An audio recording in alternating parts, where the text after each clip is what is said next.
फिर दिन हुआ पुरानी रात का, करे सो शुक्र हम खुदा की जात का, खुदा की जात का, नया फिर दिन हुआ। आज की आयत।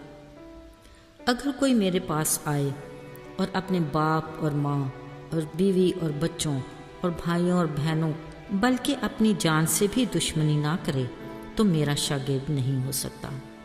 लूका 14 बाब 26वीं आयत। अजीज़ों, हम अक्सर इस बात का जिक्र करते हैं कि हर इंसान दूसरे के साथ किसी न किसी रिश्ते से जुड़ा है।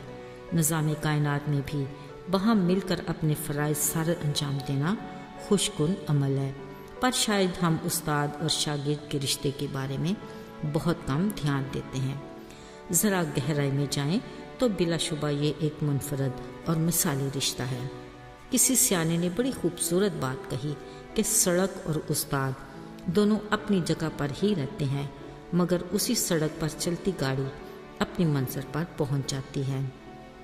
उसी तरह उस्ताद वहीं खड़ा है, मगर जिस रास्ते पर उसने अपने शागिर्द को डाल दिया, अगर वो कायम रहे तो एक दिन मंजिल पर पहुंच जाता है। ये है सड़क और उस्ताद की आला ज़रफ़ी। अजीज़ों, कलाम मुक़द्दस से हमें आगाही मिलती है कि हज़ारों साल पहले मसीह यसू एक ख़ास मिशन के तहत हमारी दुनिया में आए। इस मकसद के लिए उन्होंने कुछ लोगों को अपने साथ खिदमत के लिए चुना, जो नहायत सादा लोग और मछलियाँ पकड़ने वाले मगर मेहनती लोग थे।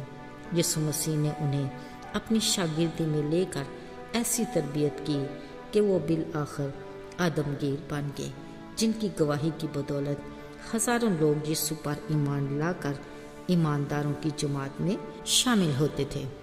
अजीज़ों, जहाँ मसीह यीशु एक माहिर और मिसाली उस्ताद थे, वहाँ उनके शागिर्द भी वफादारी निभाते, ईमान में मजबूत और रोज़ बरोज़ अपने उस्ताद की रफ़ाकत में आगे बढ़ते। अगरचे वो अपने उस्ताद के बारे में ना इतना कुछ जानते, ना उसके मुस्तकबिल के बारे में मालूमात रखते थे, मगर बिलाशुबा वो अपने उस्ताद की हकीकी मोहब्बत और उसकी तिलिस्मी शख्सियत और हलीमी से खासे मुतासिर थे। जिसने एक बार कहा, लूमियों के भट्ट होते हैं और हवा के परिंदों के घोंसले, मगर इब्ने आदम के सर धरने की भी जगह नहीं। इसलिए वो सब कुछ छोड़कर अपनी ज़िंदगी का हर दिन यीशु के साथ बखुशी गुजारते, गांव-गांव, शहर-शहर बिना बुड़बुड़ाए, बगैर थकन थकावट के घूमते, दिन भर हज़ारों मौज से देखते, यीशु की सच्ची कड़वी बातों के, मजहबी लीडरों के रद्द अमल से लुत्फ़ उठाते। गरज यीशु के साथ हर पल किसी न किसी बात पर हैरान होने के लम्हात उनके लिए बड़े ही कीमती तजर्बात होते। वो लोगों की भीड़ को तालीम देने के साथ अपने शागिर्दों को भी ख़ास तालीम देते।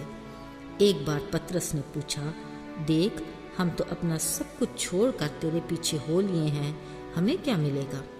यकीनन पतरस का ये सवाल बाकी सबके जज्बात और ख्वाहिशात की तर्जुमानी भी करता था। यीशु ने बड़े प्यार से कहा, जब इब्ने आदम नई पैदाइश में अपने जलाल के तख्त पर बैठेगा, तुम सब मेरे साथ 12 तख्तों पर बैठकर इसराइल के 12 कबीलों का इंसाफ करोगे। ओह, इतना बड़ा इनाम और अजर का सुनकर शागिर्दों के दिलों में खुद साख्ता शकूक और शबात के बादल मुकम्मल तौर पर छट गए। उन्होंने नए सिरे से खुद को अपने उस्ताद के साथ शागिर्दी के रिश्ते में बहाल किया और एक नए जज्बे के साथ यीशु से पूरे दिल, जान और ताकत से मोहब्बत का इरादा किया। उन्हें हर दम याद रहता कि यीशु ने ये कहा था कि अगर कोई मेरे पीछे आना चाहे, अपनी खुदी से इनकार करके हर रोज़ अपनी सलीब उठाए और मेरे नक्शे कदम पर चले। वो अभी तक इस तसल्ली में ही थे कि वो खुदा के फरमान पर कायम हैं। उन्हें ये सबक भी अच्छे से याद था कि एक बार जब यीशु के भाई उसे मिलने आए तो उन्होंने सब के सामने कहा, मेरे बहन भाई, माँ, मेरे ये शागिर्द हैं। उन्हें यीशु का दिया ये ऑनर हमेशा याद रहता। यीशु भी यही चाहते थे कि उसके पैरोकार यीशु को अपने तमाम रिश्तों से ज़्यादा अहमियत दें। اور یسوع ہی کو اپنی زندگی میں اول درجہ دیں۔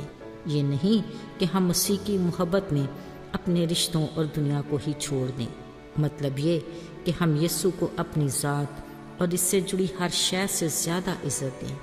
بلا شبہ وہ غیور خدا ہے اور اپنے جلال میں کسی دوسرے کو شامل نہیں کرتا، مگر وہ اپنی محبت میں اپنے لوگوں کی زندگی میں کسی طرح کی کمی نہیں آنے دیتا۔ وہ اپنے ساتھ فرمانبرداری میں کثرت کی برکات دیتا ہے تاکہ ہم خدا کے فضل کے ہاتھ کے نیچے بھرپور زندگی گزاریں۔ آئیے دعا کریں۔ اے خدا، تو ہمارا ایسا باپ ہے جو ہر طرح سے ہمارا خیال رکھتا ہے۔ ہمیں اپنی قربت اور اپنی رفاقت میں اور بھی آگے بڑھا اور اپنی محبت میں قائم رکھ۔ مسیح کے مبارک نام میں آمین۔